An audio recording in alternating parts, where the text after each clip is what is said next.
Hey guys, and welcome to or back to the Paws in Pursuit podcast with your host Summer Clark.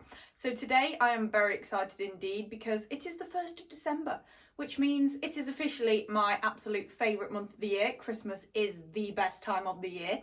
Fight me, try and change my mind, you won't. And yeah, so I'm in a great mood. It's December, I've opened my advent calendar this morning. It's a great time. Currently filming a week in the life, and it's Friday, so just a weekend to go. Tomorrow I'm competing at Inspire and it's going to be so cold I'm kind of dreading it.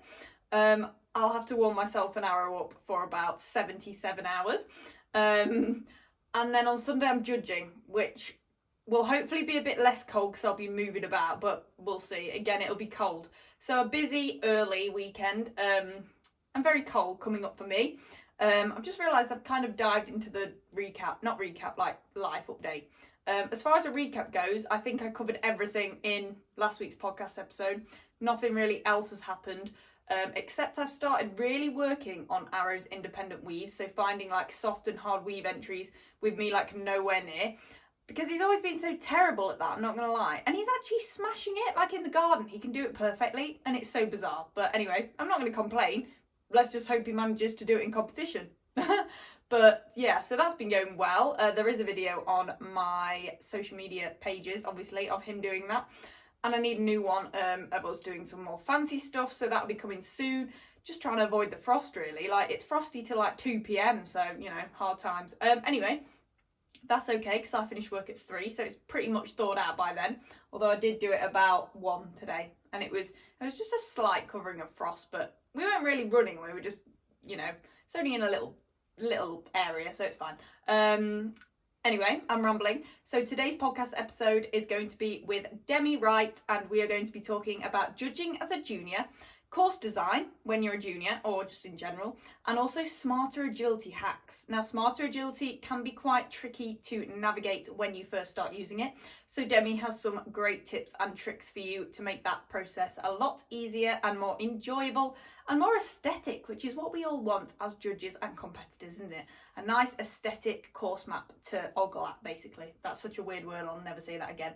But anyway, without further ado, let's get into the conversation with Demi. Now, I would just like to take a minute to introduce you guys to the podcast sponsor, Huel. So here I have one of the ready-to-drink Huel meals, the berry flavour. Huel ready-to-drink is a meal in a bottle with over 20 grams of protein. It really is the perfect meal for when you're on the go. You don't need to sacrifice convenience or nutrition, you can have both with ready-to-drink. Each serving has 26 vitamins and minerals. This means every bottle of ready-to-drink has 175 health benefits. It is made from natural ingredients such as coconut, sunflower seeds, tapioca, pea protein, flax seeds, and hemp seed protein. Every meal is vegan and it has no gluten, no palm oil, no GMO, no lactose, and no animal products whatsoever. It comes in 8 delicious flavours, including iced coffee caramel and strawberries and cream, as well as the classics like vanilla, chocolate, and banana. It is absolutely delicious and just tastes like a milkshake. It is widely sold in supermarkets, petrol stations, and corner shops around the UK, and it can be conveniently purchased online. I found out about Huel because I was looking for a product that would give me all the nutrients that I need while travelling to events and staying over at competitions and training events. So when it's time to refuel and have a meal,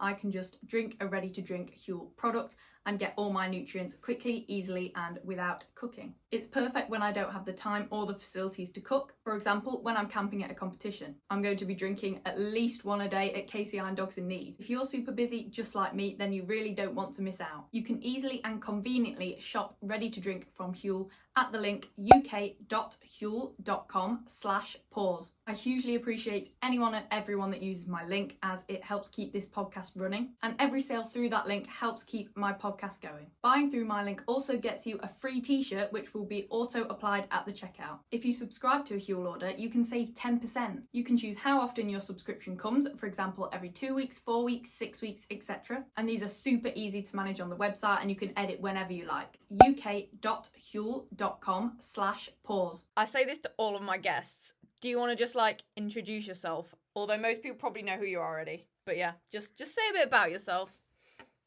Okay. Now? Yes. Okay, fine. Hi. Okay, Hi, I'm Demi. I've been judging since I was 14, almost 15. Hmm. I've been running dogs since 2009. I started with my mum's border collie, who was called Casey. Then I got my small little Papillon cross chihuahua called Pip a couple of years later. Oh, Then I love Pip. I know, I love him too. And then I started running a Sheltie called GT. He is the one that I run predominantly at the moment, and I've got a border pup coming out in January. Shelby, exciting. Yep, I know. I'm Well, so excited. that was actually the first question. How long have you been judging for, and since what age? So 14. So you Yeah. are now 17? 17, yes. Okay, so you've been judging 3 years. Okay. Correct. That's pretty substantial. On your way to champ judge, surely. Yeah, hopefully by the time I'm like 19, 20, 21-ish. I believe in you. It's kind of the goal. You'll still be younger than me, so like, just to make you feel old. So in what ways do you think judging is more challenging for juniors than seniors? Either one or multiple ways. Okay, so because obviously for the juniors it's only their beginning starting, so they haven't been judging for as long as the seniors have, I think it's quite difficult for people to gain that respect just quickly. Mm. Because Yeah, obviously it's quite difficult when you've got someone 20, 30 years older than you who is supposed to be on the same level as you. And also I think people can find it more intimidating when other people will comment from them because they're just younger and they haven't had that experience yet. Yeah, that's true. That hardcore experience of somebody maybe not necessarily agreeing with you, and I think that's quite difficult, and we tend to take things more to heart. Yeah, definitely. Do you reckon like competitors would more easily throw hate at a junior because they're a junior? Do you know what I mean? Yeah, I think they would, just because there's an excuse. They can be like, it's your age which is making the course terrible. Although it actually makes no difference. And I was talking to Amelia about this on the podcast, about same with like dog trainers, like young dog trainers people don't want to listen to because they're young. But it actually makes no difference. Like, you probably have more judging experience than a lot of adults that have, like, not even done it or only been doing it a year. So, it makes no sense. Yeah, literally. So, what is the hardest thing about being a junior judge, in your opinion? So, the one hardest thing, if you had to choose. Difficult. I think adults think they can... I'm going to go with the fact adults think they can criticise us so much more easily. Yeah, definitely. I understand it is difficult to view someone who is maybe 40 years younger than you as the same level, but we've all passed the same exam, we've all competed at the same level. Yeah, exactly. We've all had our own achievements, so why should they be why should we be treated any differently to an adult? Yeah, no, that is very true. So what is the best thing about being a junior judge, in your opinion? Because I feel like everything's been negative so far, so... Yeah, okay. Throw some positivity in there. Exactly. Keep the spirits high. Yeah, this isn't so much so as like a junior judge, this is a judge in general. But I like positively surprising people by how nice my courses can be. Okay, so, yeah. So like off the back of the worst thing is the best thing, if that makes sense. Yeah. Yeah, okay. Because I'll see people walk into my course and they'll be like, I'm not sure about this. And then they walk it and they come out and they're like smiling. And I'm so glad I've That is very true. Changed your opinion. And like you see on their faces they're walking it even, or like they're walking towards you and you're like, oh my god, are they going to throw hate or are they going to be happy? And you're just looking to see. And usually the comments are positive, to be fair. Yeah, I'll be watching from the scribe tent and I'll be seeing people start pacing and I'm like, oh my god. Yeah, literally. Oh my god, why are you pacing? Why are you pacing? Or like in little groups, like talking to each other and pointing to places, and I'm like, oh my god, do they hate it? No, literally, my heart stops. I'm like, please don't come over to me. Please don't come over to me. Literally. But often, like, I've heard people say stuff about my courses, like, I was walking past someone and they saw me and they said to their friend, oh, I hate, and then this part. And I was like, I just literally walked past you, like... It's annoying. There's absolutely no need for it, especially when sometimes the thing they hate is just because they haven't trained it well enough. Exactly. That's always the case, actually. Because, like, we know our courses are safe, so the rest of it's their problem, not being funny. Exactly. I've got to say. Courses. So, what is your favourite show to judge at and why in your 3 years of judging at different shows? That is such a difficult question to ask. There's so many to choose from. I've never had a judging appointment where I've came out and thought, I'm never going to judge for them again. Oh my god, that was horrible. Okay, that's good. I guess maybe Derbyshire, just because I've judged there each year that I've been judging. Okay. I passed under Nick Jones, so of course she was like, do you want to come judge for me? Me too. Yeah. Oh my god. Yeah, amazing. Yeah, it was my first appointment. My ring party was absolutely so lovely. They knew it was my first appointment. They knew I was young. They didn't know quite how young I was. And when I told one of them at the end of the day, they were like, oh, if I'd known you that young, I would have given you more stick. Oh, no. It was just so lovely. See, for me, I feel like they assume I'm younger than I am, if that makes sense. Yeah, like, they're like, oh my God, definitely can you even you. legally do it? You look 11. The judge was camped ringside for the next day. She came over to set her course up when I finished. She went, "I've heard such lovely things about your courses. Oh, that's so your first cute. appointment?" It really keeps you going, doesn't it? Yeah, and she was so lovely. It's like filled me with so much confidence. Yeah, she was I like, love that. How did you find it? How did you find it? Really caring about how it turned out. And then she judged the jumping cup the next day, so I ran in her ring. She was like, "Hi," and I was like, "Hi." Oh, it's you. Love you. To be fair, yeah, I enjoyed Derbyshire, although I had to like spontaneously change my pairs course because there'd been a massive misunderstanding about the rules. So that was a bit of a palaver, but it was a nice show. Like, I can't complain. I ran your course. I liked it. You did. I don't even know if we like spoke at that point or were even friends, but no. I forgot I even judged there when we were talking about it the other day. I was like, oh yeah, that happened. So, what is your favourite grade, height, and class to judge and why? So, class being like agility or jumping. Okay. You're asking me all really tough questions. I'm not gonna lie to you. They're meant to be. Okay, I like challenging my guests, I suppose. Well, my audience likes challenging my guests. Okay. On two opposite ends of the spectrum, I really like a 6'7" agility. Yeah, I feel that. Any height, because I can test them so much further than I can, because there's only so many ways I can make a 1 to 3 agility course. That is very true, without it being a steeplechase. Yeah, literally. With a 6'7", I can test literally almost anything I want to. I have so much more creativity and freedom. I don't really have a favourite height class at all, really, because there's dogs I look out for in each height. Oh, okay. That I really enjoy judging. I'm like, oh, I've got a large. Oh, I might be judging so. Oh, I've got a small. Oh, I might be judging Louise Godwin. See, for me, I don't know any larger intermediate dogs because I've never been in that height, so I prefer medium and small. But that's a bit biased. Like, that's my own problem for not paying attention. Yeah, that's fair. I've ran all heights of dogs, so I see. So you don't have a preference for height, no. But you prefer 6'7" to judge. 6'7" agility. Agility, yeah. I like a low grade jumping. Oh, okay, interesting. There's less chance for a dog to go wrong, i.e. contacts. Yeah, that's true. For baby handlers, it is so nice to see them celebrate if they go clear. Yeah, that's true. Like, yeah. They'll go over the finish line and they'll be like, yeah! Yeah. And they'll be like, yeah, I did a course which you got around clear. Yeah, there's nothing worse than setting a 1 to 3 and then like there's not many clears. You're like, I'm so sorry. Please carry on doing agility. Like, it's not always like this. 1, 2, elimination. 1, 2, elimination. Literally. Sorry. Someone said to me, they came up to me like, oh, another Summer Clark course. And I was like, they're not that bad. Like, surely. Surely not. Oh, well, it is what it is.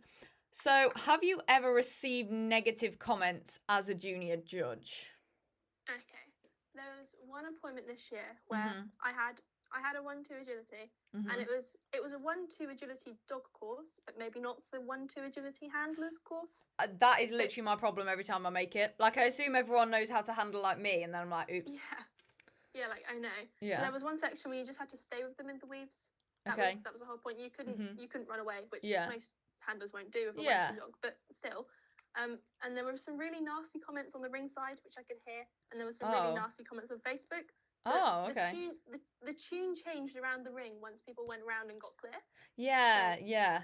The funniest thing is someone complains and then they go clear, and it's like, what do you mean? I had someone really audibly shouting about how there were too many jumps in my course because I only had one funnel. There were too many jumps. There's so many jumps. It goes on forever, and then she got round clear, and she was like, "Yeah, I got round clear." That's so funny. You did. Well done. Yeah, see? Told you it'd be okay. That's so funny. Well, I had someone complain about that the sun was in their eyes on one of my courses. And it was because it was at an Inspire a few weeks ago. And they were like, I can't see in the weaves because the sun's coming through the door. And I was like, I don't know what to do about that. Like, put some sunglasses on. Literally. Like, wear a cap like me. Caps solve everything. So, Literally. What is your best piece of advice for junior judges to deal with negative comments if they get them? And they probably will at some point, because I feel like everyone gets at least one, unless you like have no appointments. I know there's been like a really big spout of negativity around judges, specifically junior ones this year. Yeah. And I know it's hard. Just try and brush off your comments. Yeah. Their comments, because if you're confident that it's safe and if you're confident that it's grade appropriate, there is really nothing else they can do. Yeah. Don't let the haters bully you into changing your course. Because if you followed their advice every curve and every tee, you would end up making a course which is suited for their dog and their dog only. Yeah, that's true. That is very true. And a lot of them aren't even like judges themselves, or they're not higher grade handlers, and they haven't been doing agility that long, so they probably don't, like, you definitely know better than them, so why would you listen to them, if that makes sense? Exactly. You've passed the exam, you've competed in higher grade, you've done everything you need to do to be there where you are today. You don't need to let some random person from the sidelines change everything and your confidence. And it always is a random person, isn't it? Like, someone you've never seen before, you're like, sorry? No, Who are you? I've never had someone talk to me about my course that I've known. Yeah, literally. It's always just the random haters. They need to stop. Every time. But they're not going to stop. Yeah. So what do you wish competitors would do differently as a junior judge? Now, I don't really know the context of this question, whether it was their attitude towards judges or, like, how they run their dog. I don't really know.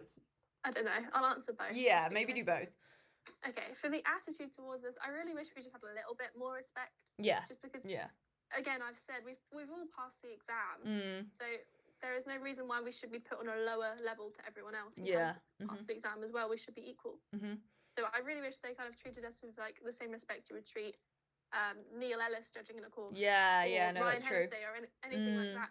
Because we've passed the exams, there's no reason why we shouldn't be there. Yeah, no, that's true.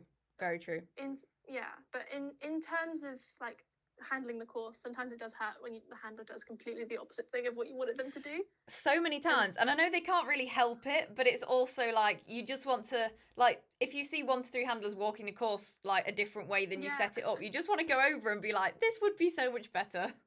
Sometimes I pray my club members walk the course. I'm like, please do it the right way so everyone just follows you like sheep. Please. Yeah, please, literally. please. Or the first few dogs that run, you're like, please just do it perfectly so the rest of the class is hopefully watching. Literally. Sometimes I'm like commenting quietly to myself. Yeah. Like, come on. Yeah. Make the blind. No, you could have made that blind. Yeah. I internally commentate everyone's runs when I'm judging.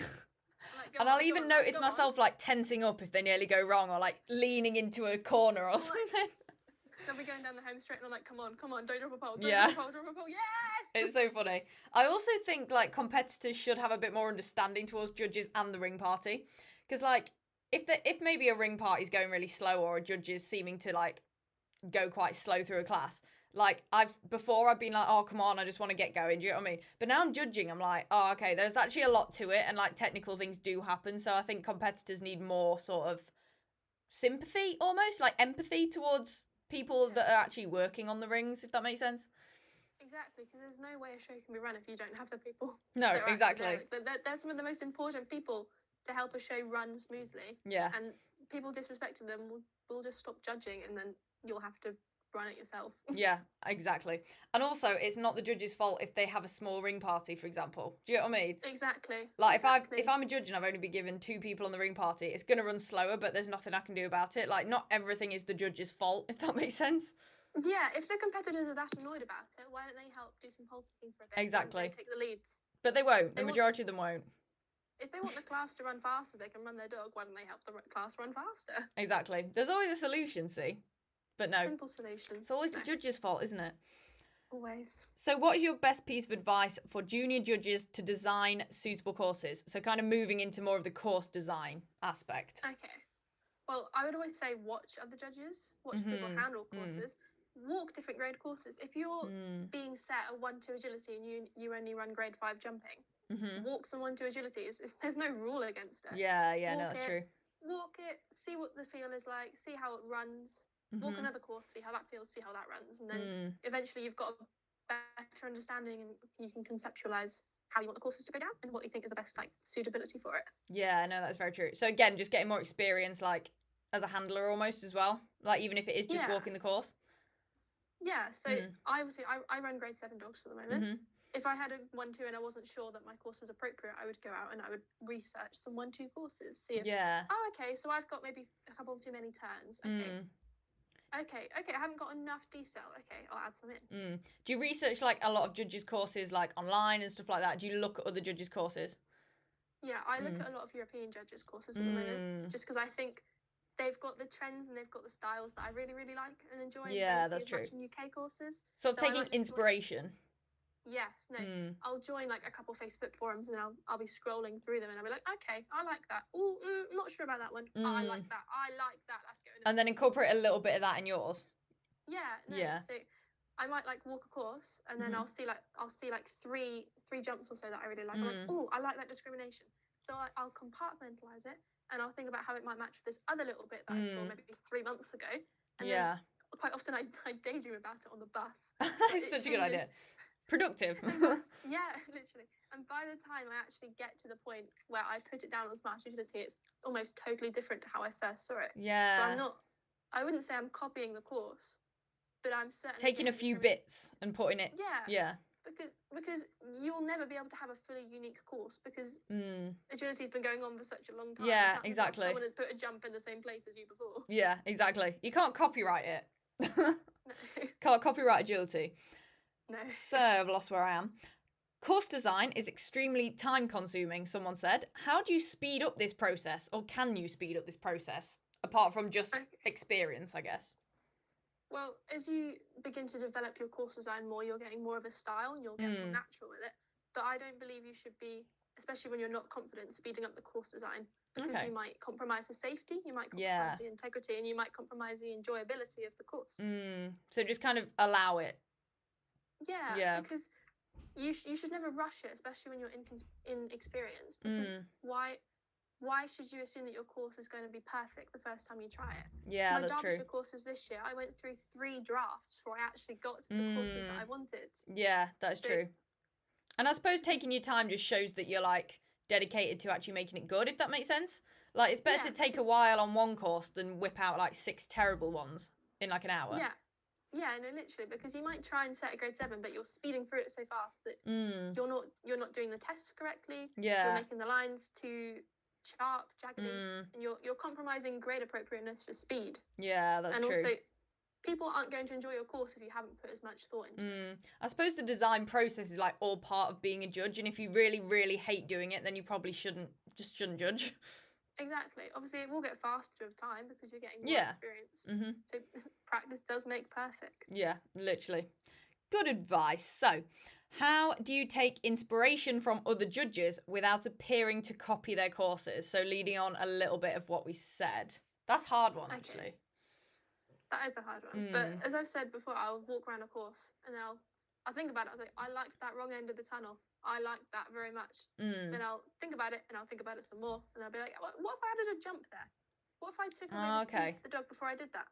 And then by the time I've actually thought about it and chewed it out and prodded it around, it's a bit different to what it was before, but the idea is still there. Yeah. So like the foundation is there, but it is nothing. It's not actually the same course. Yeah. You've got the ability to build off it. Okay. And to be fair, I think a judge would have to be quite pernickety to sort of notice these things in other people's courses and be like, oh my God, I did that. Like, I feel like unless it's a complete like copy to copy, I feel like it's not really copying and no one's going to notice. Yeah, like your start jump was a spread. Hang on, I did that 3 weeks ago. Yeah, exactly. Like you said, there's that many courses and agility's been going on that long, it's literally impossible. Put it in the incident book. Come on. Yeah. Oh no. I forget the incident book even exists. I can't lie. How do you ensure that all of your courses are different and you don't repeat a certain pattern or style too frequently? So this is sort of making sure that someone doesn't see your name on a schedule and think, oh, it's going to be this type of course again, if that makes sense. Or do you just embrace having a style and doing similar things? Well, do you think people mind? I don't think too much. I think obviously the longer you judge, the more of a style you'll get. People might think, oh, she likes her jump discrimination, her weaves.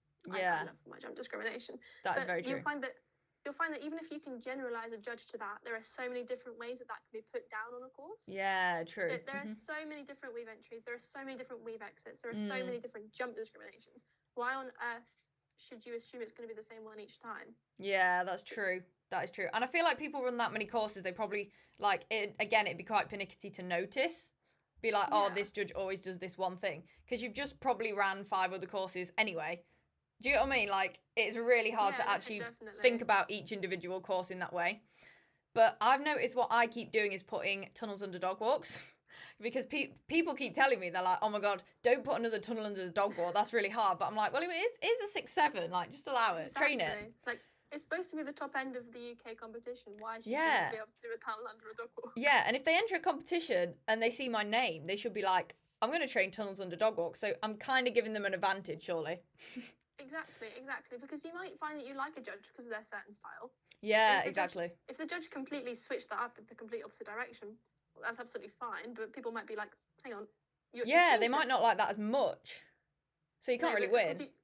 You don't have to stick to a style, of course, but you'll find naturally there is a style that comes to your courses. Yeah, and things you prefer judging as well, I suppose. Like, there's some things that I just love to watch. I'm like, oh, yes, that's so satisfying. So I'll probably put that in. Because I want to enjoy my day at judging as well. So I'm going to do that.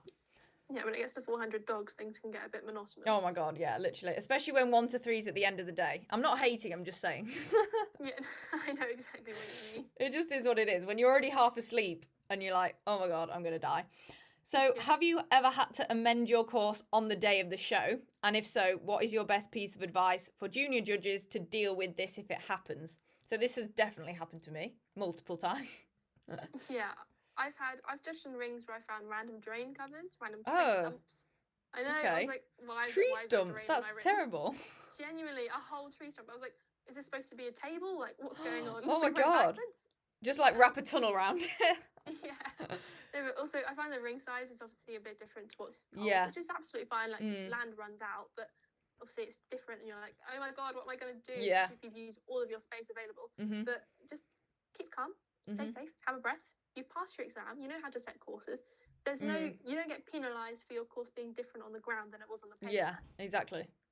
Quite often there's probably a judge's mentor there. You can speak to them, someone who's not running in your course. Yeah, I know that's true. It doesn't matter how long it takes for you to set your course. As long as it's safe, the rest will really come quite naturally, quite easily after that.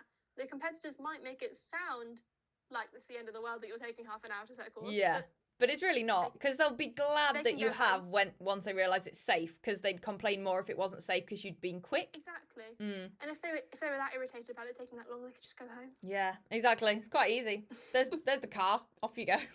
To be fair, I do hate it when I'm like setting up a course and the whole class is stood there like this. And I know it's just how it is, and I'll do it when I'm waiting to walk a course. But it's just like you need to like drown out the pressure, like just pretend they're not there. But it is really hard. Again, I suppose you just get used to it over time. Yeah, I set a 5 to 7 after a 1 to 3 when I was judging at Norfolk Autumn a few weeks ago, and I had the competitors were just like stood there. I was like, you might as well just go have your lunch. Like, come back in, like half an hour. It's like the opposite course. Everything's changing. Yeah. Although I always make sure my contacts and weaves don't change, or tunnels really, because I'm like, I'm just, my back will break if I have to move all of those around. Like, it's not even for the competitors to walk their course faster. It's for me. My back will get a hernia. Yeah, Please literally. Do not make me move my dog walk. It probably already has, but it'll get a worse one. Oh dear, Summer. I know. Which judge, then, is your biggest role model and why? If you had to choose one, and there's so many to choose from, I don't even know what I'd say for this question, to be honest. Okay. Tough, mean, but, I mean, I've always loved Lee Gibson's courses. I was so sad I didn't have any runs with him at Joac. My dog's always done well on his courses. See, I got to run 2 of his courses, and I was just white dog. It just wasn't fair. I looked at the ring plan and went, why is there no intermediate? That's really sad. I was like, and then we had a training day of him like a few weeks, like a month before Joac, and I was like, why don't you have intermediate? Why don't you have intermediate? Change the schedule now. I was like, for God's sake. I mean, Neil Ellis obviously always sets bangers, but that's a given at this point. Yeah, I feel like he's everyone's inspo. Yeah, but I've been looking at a lot of European judges, as I said. I can't pronounce anyone's names, but that's so true. Neither I can like their courses, even if I can't say their names. Like particularly the Finnish judge for Joac next year. Okay. I really like the courses. Please don't ask me to say the names. Have a go. No. But I particularly really enjoy her courses just because not their courses, sorry. I particularly enjoy them just because they just I don't know. I vibe with them. I like them. And I will be stealing them a little bit. Okay, so we've got Neil and Lee from the UK, and then this particular judge from the European, some form of European country. that you can't say their name. Finish. Okay, amazing. Also, thinking back to the previous question about amending your courses on the day, I don't know if this is just me, but I always have less room than I design for. Like, I never have more room than I design for, and I think I need to start thinking that when I'm designing. Like, I'll go by the right ring dimension that I'm given, but then there's always less room, so I need to start allowing more room. I think I like forget about like the scribe table and the queue and stuff like that. But that's my biggest like downfall as a judge. Yeah, I get that. I think one of like the most common things is forgetting the lead out for the start line. Yeah, yeah. A lot of people will forget to plan in like the 5 meters or so you need for the dog to lie down. That's true. To actually take that first jump. Obviously, I'm not saying you do it, but I know what you mean. I think that's quite a common thing because I used to forget when I first started out and I'd show my mum my course. She went, "Where is the handler putting the dog, Demi?" Everyone's gonna have to do a round the back start. Yeah, literally. Yeah. Like by the car parking. Literally. On the fence, behind the fence. The fence is the first jump. So true. So what are your best smarter agility hacks for judges then? Just to make the process easier and smarter agility just, more convenient to use. Okay. There's a lot of keyboard shortcuts which I really like. Okay. A lot of my tips are going to be aesthetically just because I'm an aesthetic course design gal. I feel like every judge likes a nice aesthetic looking course design to post on Facebook, so I feel like everyone will appreciate that. No, and it also helps you stand out individually. Like you may recognise your colour scheme. Yeah, that's true. Your style, like your grid lines. Yeah. So, I really like that changing the colour. I taught you how to do this. Yeah, you did. You taught me all the smarter agility hacks, and I was like, oh my god, people need to know. My colour scheme is now like blue and grey. That's nice. So much better than just the red and blue. Yeah, literally, I saw it and I was like, wow, that looks so much better. I don't know. It just looks so much cleaner. Yeah, it does. But, you can also change your grid lines. 5 meters when you're putting that out, just for actually ease of putting it down as well. Yeah. Having 5 meters on your course plan can be quite difficult because you can't gauge what's 2 meters, what's 3 meters. Yeah, so that's true. I normally do like 1 meter squares. Some people do 3 meters, 2 meter. Like they just work so much more easier putting them down. Because when I measure out my course, I measure from obstacle to obstacle. Like I go 3 across, 5 up, and then obviously adjust it from there. But then I know I'm in the right spot, and that's really helped me the last few months. True. Yeah. As I've said about the grid lines, I said you can like selecting multiple obstacles. Like if you've set everything up like slightly too far up your course, you can just select everything like you're taking a screenshot on a computer and drive it all down again. It'd be a nightmare if you had to do them individually because it never looked the same afterwards. No, exactly. Command E, which I have a Mac, so it's probably like Shift E or Control E. Changes the elements of the obstacle. Like for the weaves, you can have like 4, 6, 9, 12. 6 and 12 are the only ones, a big ball here. And you can also change how many elements are visible on the long jump.